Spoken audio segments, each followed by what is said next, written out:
होय ग. काय म्हणतो?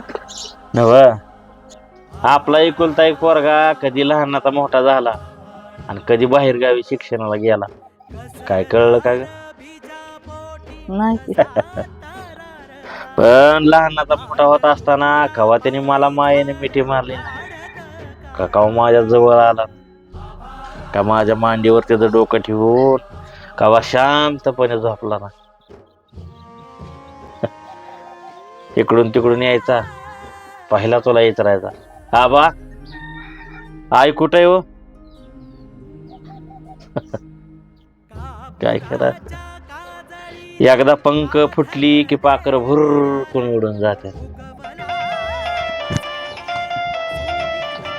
काय योग आहे, त्याचाच विषय काढला आणि त्याचाच फोन आला.